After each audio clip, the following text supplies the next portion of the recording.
어제 우리 앞에 찬양한 두 분, 그 부부 순서를 우리 찬양대 뒤에 하면 어떻겠냐, 그 순서 때문에 이제 어떤 분이 저한테 제의를 했어요. 그래서 단호하게 제가 얘기했습니다. 원래 잘하는 팀이 마지막에 하는 거라고. 죄송합니다, 두 분. 멀리서 왔는데 깎아내려서. 우리 찬양한 우리 그죠? 김윤권, 제가 이름을 잘 기억 못하는 은사가 있어가지고, 김윤권, 우리나라 서울대학교를 수석으로 졸업한 분입니다. 제가 이렇게 소개 잘 안 하는 이유는 그냥 듣고 알으라고. 그런 정말 대단한 분이 오셔서 찬양하고, 또 그 찬양에 못지않은 우리 찬양대 찬양 감사드립니다. 본인들이 별로 안 좋아하는 것 같아요.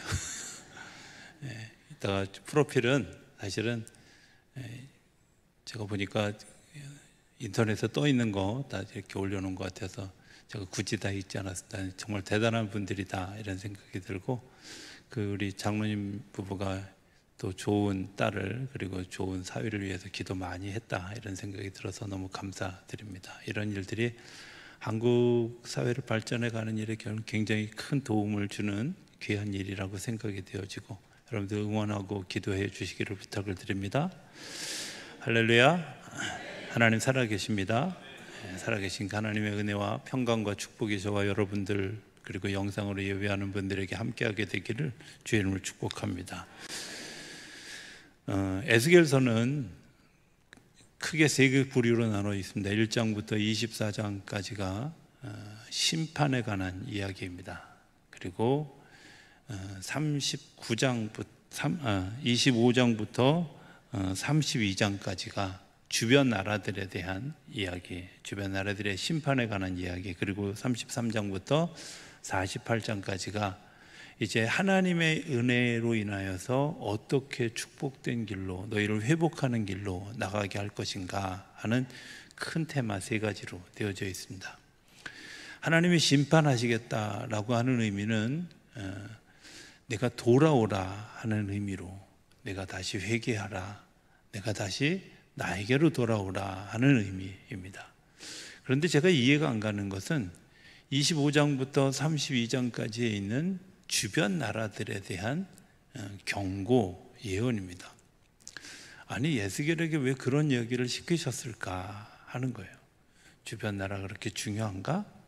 그런데 말씀을 묵상하면서 그런 생각이 들었습니다. 왜 주변 나라에 대해서 에스겔에게 이야기하셨을까? 그들이 적이 아니라 이웃이라는 것을 말씀하고자 하는 것이 아니었을까? 그들이 더불어 살아가는 내 이웃, 더불어 살아가는 나와 함께하는 자들이라고 하는 것. 또 하나는 하나님의 뜻은 심판이 아니라 생명이 세워져 가는 것이다 하는 것을 이야기하는 것이라고 이해됩니다. 제가 오늘 광복과 더불어서 평화통일에 대한 이야기를 좀 하려고 합니다. 여러분들이 오늘 또 성경 말씀의 주제가 통일이기도 하고 해서 이야기를 하려고 하는데, 제가 굳이 이야기를 할 수 있는 근거가 있습니다. 우리 교회는 이미 그런 통일이 이루어진 동네이기 때문에 그래요. 왜냐하면 우리 김희중 목사님 교회를 기도함으로써 뒤에서 잘 섬겨주시는 목사님은 여러분들이 잘 아는 것처럼 이북이 고향이시기도 하지만 또 그런 이쪽에 그것 때문에 연좌제에 걸려서 고생도 많이 하셨던 목사님인 반면에, 저는 저희 아버님이 반공 운동하시고 북한에서 살면서 김일성 치하에서 도망 다니면서 산에서 1년 반을 사셨던 분입니다. 그러니까 완전히 옛날에 만났으면 얼굴 붉혀야 되는 사이인데, 한 교회에서 동역을 하고 있는 우리 교회는 이미 실질적 통일을 한 교회입니다. 내가 이렇게 반응 나올 줄 알았어요. 김웅수 장로님, 이미 실질적 통일을, 우리 안에 이런 작은 화해들이, 작은 통일들이 이미 이루어져 가고 있다는 사실을 우리가 알고 있죠. 사실은 남한에서, 북한에서 넘어오신 분들을 환대하고 그들이 자리 잡고 받아들여진 게 된 것도, 그리고 그것에 대해서 소망을 가지고 여전히 남한에서 북한을 향해서 선교하고 하는 일들을 끊임없이 하고 있는 것도 그 화해를 만들어가는 과정이라고 저는 생각하고, 그런 일들이 이제 통일이라는 열매로 맺어져가는 그런 귀한 역사가 일어나게 되기를 바랍니다. 그 회복을 향해서 오늘 33장부터 이제 오늘 본문까지 이어지는 이야기를 좀 하려고 합니다. 하나님이 이 33장부터 이 회복의 시대를 시작하는데, 33장에는 어떤 일들을 시작하냐면 파수꾼으로서의 선지자들을 세웁니다. 그리고 34장에는 좋은 목자, 참된 목자와 그렇지 않은 목자를 구분하고, 형제된 에돔에 대해서 36장에 증거하면서 너희가 형제로서의 구실을 다하지 못한 것에 대해서 경고하는 겁니다. 형제로서 다하지 못한 일들, 어쩌면 우리에게 대한 경고일 수도 있습니다. 그리고 36장에 하나님이 축복하시고, 37장에 아주 중요한 두 가지 사건이 나오는데, 하나는 무덤에 가서 이뼈저뼈를 맞춰서 생명이 살아나게 하고 군대가 되게 하는 일과, 그 다음에 막대기를 위아래로 붙여서 통일에 대한 그런 비전을 주는 이야기, 그리고 그 비전 이후에 너희가 이런 열매를 맺게 될 것이다 라고 이야기하는 것이 오늘 본문의 이야기입니다. 그럼 하나님이 왜 선지자들을 세우고, 그리고 그 선지자들이 좋은 선지자, 나쁜 선지자 이렇게 나눠놓고 에돔에 대해서 분명하게 이야기하고, 그리고 난 다음에 왜 이렇게 이야기하셨을까? 그냥 법을 바꾸면 되지 않을까? 아니요. 법을 바꾸는 일은 누구나 할 수 있는 일이기도 하지만, 법을 바꾼다고 해서 사람이 바뀌지는 않습니다. 약을 먹는다고 병이 고쳐지기는 하지만, 병이 멈춰지기는 하지만, 약이 사람을 바꾸지 않는 것처럼 법이 사람을 통제할 수는 있지만 통제할 수 없는 사람을 바꾸는 일은 할 수 없다는 거죠. 사람을 바꾸는 일은 하나님의 은혜로만 가능한 거고, 그 하나님의 은혜를 통해서 선지자들을 세우고 그들의 섬김을 통해서 하나님이 하나님의 역사를 이루어가고, 그리고 37장에 나오는 굉장히 중요한 두 가지 사건을 통해서 우리를 세워가신다고 하는 겁니다. 37장 1절에 나오는 우리가 잘 아는 이뼈저뼈들이 맞춰져서 사람들이 살아나고 그리고 군대가 되어지는 이야기, 묵상하면서 이런 생각이 들었습니다. 하나님 왜 하필이면 그렇게 다 죽여놓고 왜 살릴 건 뭐야? 차라리 이 땅에 살아있을 때 그렇게 하시지, 왜 그렇게 하셨을까? 너무 극단적인 예언이 아닐까, 이런 생각을 해보게 돼요. 그런데 좀 더 깊이 생각해 보니까 이런 거 아니겠어요? 죽음이라는 세계를 경험한 사람들이 드리는 기도가 다르지 않을까 하는 생각. 죽음이라는 세계를 넘어갔던 사람들이 그들이 가지고 있던 어떤 그런 이 땅에서의 싸움이 굉장히 다르지 않을까, 이런 생각을 하게 되죠. 다시 얘기하면 생이라고 하는 세계와 사라고 하는 세상을 연결하는 그 연결고리에 그 연결고리를 가진 사람들이 하는 기도가 좀 다르지 않을까, 이런 생각을 하게 돼요. 제가 신앙생활하면서 가만히 들여다보면 우리가 이제 광복된 지 78년이 됐어요. 그런데 그 전 세대, 그러니까 아마 80 넘으신 어르신들의 기도와 지금 우리 소위 이제 베이비붐 세대에 자랐던 사람들의 기도가 굉장히 다르다, 이런 생각을 해요. 그분들이 가지고 있는 기도는 알지 못하는 사이에 나라와 민족을 위해서 기도하고 세계를 위해서 기도하는 일들이 자연스러운데, 베이비붐 세대에 자랐던 사람들은 그렇지 않더라고요. 그냥 자기 기도, 주변에 있는 기도에 머무르죠. 시선이 되게 좁아요.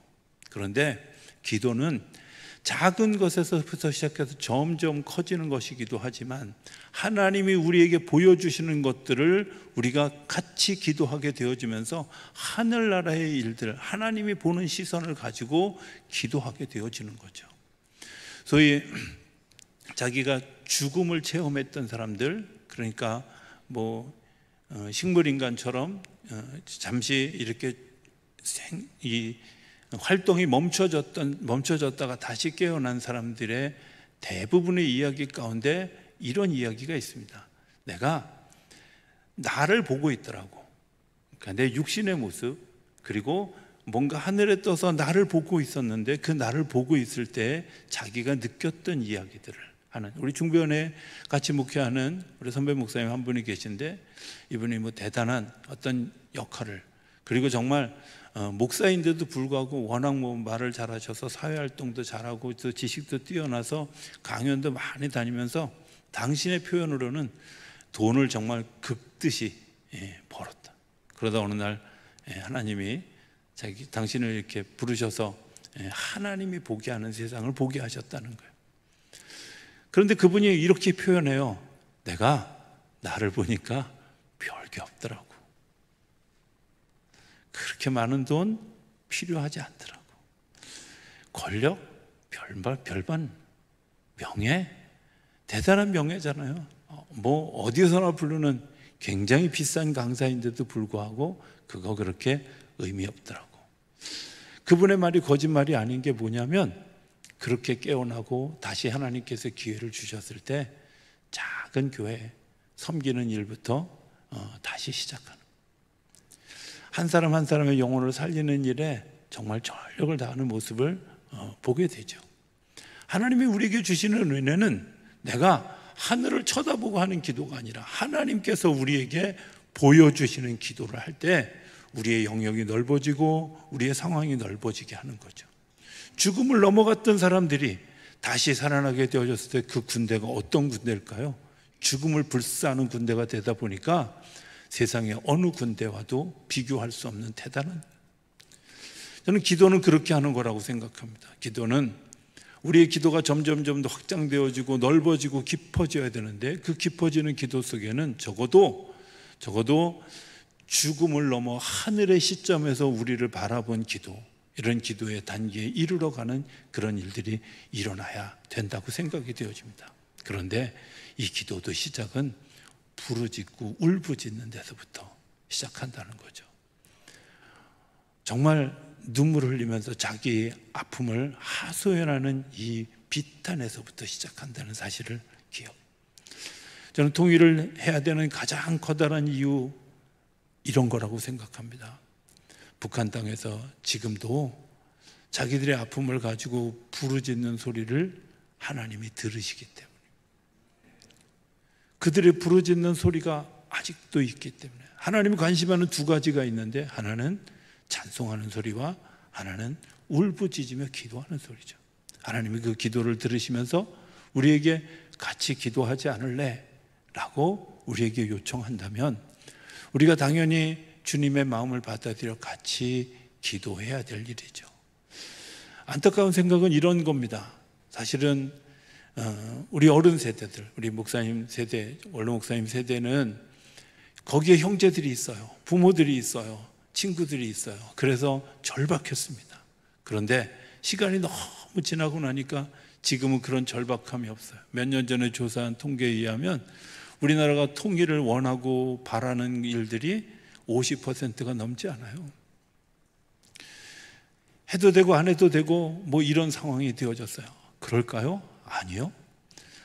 신앙인의 입장에서 생각해 보면 그들의 부르짖음이 하나님께 상달되어지고 하나님이 그 사람들을 찾으신다고 하는 것만 가지고도 우리가 같이 그 일을 위해서 기도해야 되고 그것을 같이 꿈꾸고 같이 소망해야 된다는 사실을 잊어버리지 않아야 한다고 하는 것입니다. 왜? 이게 하나님의 소망이기 때문에 그렇습니다. 서로 분열되어져 있을 때 나타나는 현상들이 있습니다. 분열되어져 있을 때 나타나는 현상이 다윗과 사울의 모습을 보면 쉽게 알 수 있습니다. 다윗은 남쪽 사람입니다. 사울은 베냐민 지파에서 온 북쪽 사람이었습니다.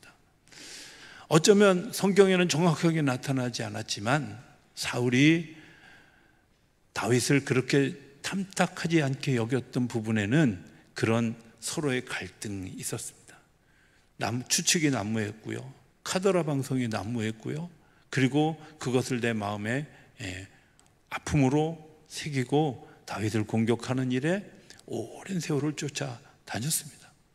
뿐만 아니라 이스라엘 백성들이 다윗을 통해서 다시 통일되어지고 솔로몬 시대를 지나고 난 다음에 여로보암과 르호보암의 시대가 나누어지면서 르호보암은 여전히 다윗의 일을 따라서 남유다에, 그리고 여로보암은 북이스라엘을 만들어서 다시금 갈라지게 되어졌습니다.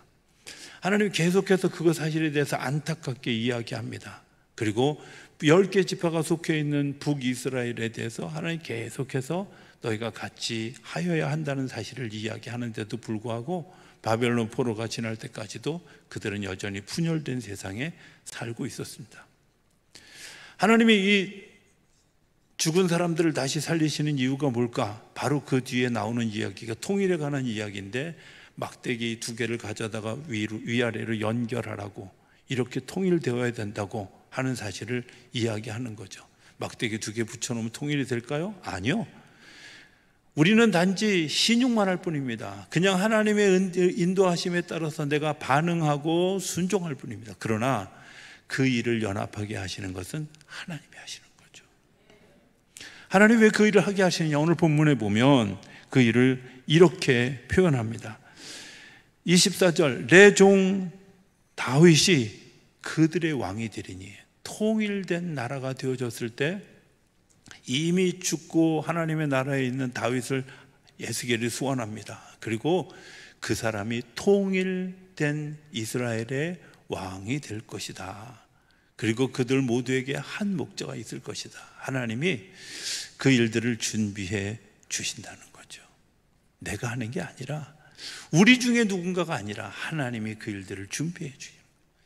하나님이 이 일들을 위해서 우리에게 명령하셨고, 그 명령을 따라서 우리가 그것을 따라갈 때 우리는 단지 흉내냈을 뿐이지만 하나님이 그 일들을 이루어 가시는 거죠. 우리나라가 광복을 맞이할 때 사실은 우리가 한 것 아무것도 없습니다. 교회사에 보면, 잘 알려지지 않은 교회 역사에 보면 이런 일이 있습니다. 1945년 8월 18일이 일본 정부가 생각하고 있는 소위 칙령이라고 해서 믿음의 사람들을 다 학살하는, 에스더 시대에 있었던 유대인들을 학살하려고 했던 그런 개념이 8월 18일에 이루어지려고 준비하고 있었어요. 그리고 그것을 알고 있는 많은 기독교인들이 그 일을 위해서 기도했습니다. 8월 달이 들어서고 8월 8일 9일이 지나고 히로시마에 원자폭탄이 떨어지고 난리가 났는데도 일본은 꿈쩍도 하지 않는 것처럼 보였습니다. 8월 18일은 다가옵니다. 그들의 절박한 기도를 하나님이 들으셨고, 그 3일 앞에 8월 15일에 해방되어지는 역사가, 그들이 주권을 잃어버리는 역사가 일어나게 되었습니다. 뭘로 바꿔졌을까요? 우리는 단지 그냥 흉내만 낼 뿐이야. 하나님이 하라는 것을 하는 것뿐입니다. 그런데 역사하시는 것은 하나님이 하시는 거죠. 우리가 하나님이 하시는 일을 믿는다면 하나님이 우리에게 부탁하는 것, 우리에게 요청하는 것, 달북자들을 섬기는 것, 거기에 복음을 전하는 것, 그들을 위해서 기도하는 것, 그리고 통일을 위한 노력을 아끼지 않는 것, 하나님이 우리에게 주시는 사명인 줄 알고 믿음으로 감당하는 거죠. 그리고 하나님이 그 일들을 준비해 가시는 것이죠. 자, 그렇게 되면 어떻게 되어질까? 26절에 보면 내가 그들과 화평의 언약을 세워서 영원한 언약이 되게 하고 하나님이 다스리는 나라가 되게 하고, 그 나라가 어떻게 해요? 견고하고 번성하게 되고 성소를 그 가운데 세워서 영원히 이르게 한다는 거예요. 하나님 우리를 견고하게 하시는 줄로 믿습니다. 번성하게 하시는 줄로 믿습니다. 그리고 우리 백성이 하나님을 찬양하는 찬송의 백성이 되어지게 하는 줄로 믿습니다. 저는 가끔 이런 생각을 합니다. 우리 서부연회가 이제 하는 일들 중에 하나가 뭐냐면, 통일되면 그 북한 땅에 다시 교회를 재건하는 일, 그 성전을 건축하는 일을 위해서 일정 기금을 매년 모아갑니다. 정말 대단한 일을 하고 있는 거죠. 어마어마한 일들을 준비하고 있습니다. 전 그 꿈을 꾸는 일들이 너무 귀하다고 생각합니다. 한편 생각해 보면 정말 믿음을 가지고 사는 것이 어떤 것이라는 것을 통해서 알 수 있는 것은, 어쩌면 북한에서 지하에서 숨어서 기도하는 그분들의 믿음이 우리에게 보여진 것 때문에 우리가 다시 우리 안에서 살아나는 역사가 일어나게 될지도 모른다. 교회는 우리가 지을지 모르지만 오히려 그들이 선교사가 되어줄지도 모른다, 이런 생각을 해요. 화평의 언약이 이루어지는 거죠. 그리고 그때 우리 안에 견고함과 번성하게 하는 일이 우리 안에 세워지게 하실 줄로 믿습니다. 통일의 비용을 치러야 하는 것 때문에 굉장히 많은 사람들이 힘들어합니다. 그럴까요? 통일의 비용을 치르는 일들, 독일의 예를 들면서 많은 이야기들을 합니다. 어마어마한 비용을 치렀습니다. 그런데 중요한 것은 오늘 내가 그 믿음으로 심은 일들이 거기서 끝날까요? 아니요. 하나님이 오늘 약속하시는 겁니다. 내가 견고하게 하고 번성하게 하고 내 성소에서 하나님을 예배하는 일들이 일어나게 하겠다고 하는 것이죠. 그리고 하나님이 내가 너희 하나님이 되고 너희가 내 백성이 되게 할 것이다, 약속해 주시는 것이죠.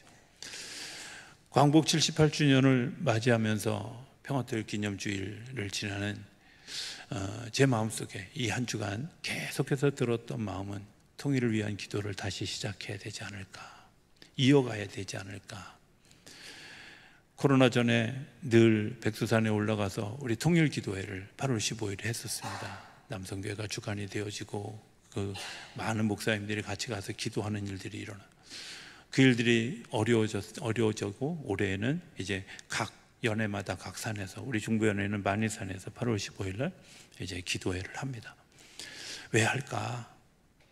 의미 없는 일이 아니라 하나님이 우리에게 요청하셨고 우리가 믿음으로 반응하게 되어질 때 하나님 그 일들을 통해서 그 역사를 이루어가게 하실 줄로 믿습니다. 오늘 우리 기도를 다시 시작해 봤으면 좋겠습니다. 다시 꿈을 꾸었으면 좋겠습니다. 그리고 그 일을 향해서 나아갔으면 좋겠습니다.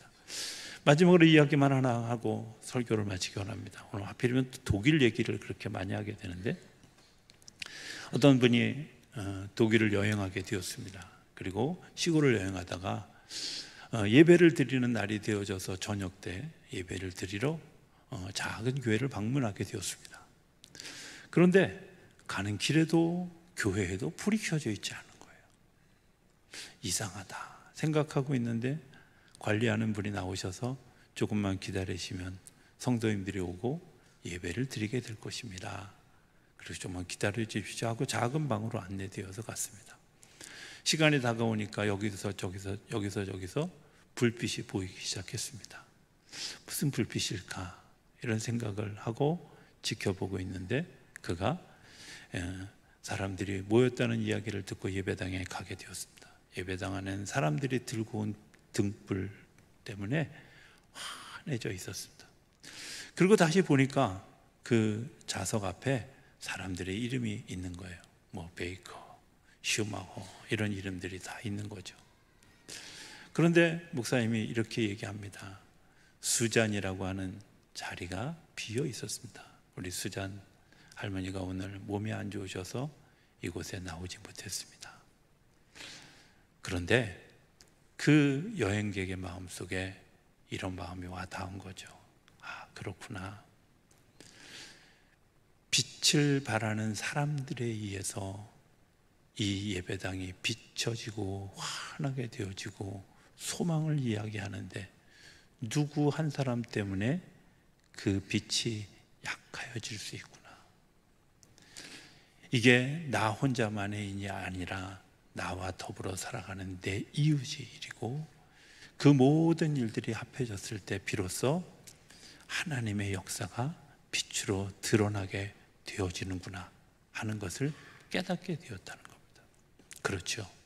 누가 혼자 되어지는 일이 아니라 우리 모두가 같이 이 어두운 세상을 비추는 빛으로 이 흑암을 소명으로 바꾸는 일들로, 그리고 이 무질서를 질서 있는 걸로 바꾸는 것으로 이 혼돈을 정말 하나님께서 주시는 그러한 그 정직함의 나눔으로 바꾸어가는 일들. 하나님이 오늘 나를 부르셨다면 나뿐만 아니라 내 옆에 있는 이웃도 부르셔서 그 일을 다 같이 하게 하실 줄로 믿습니다. 오늘 나만의 결단이 아니라 우리 모두의 결단이 되어지고, 그리고 그 일이 다시 시작되어지는, 그리고 새롭게 발돋움에 걸어가는 그런 놀라운 일들이 우리 안에서 먼저 이루어지는 귀한 역사가 이번 주간 우리 가운데 일어나게 되기를 주의 이름으로 축복합니다.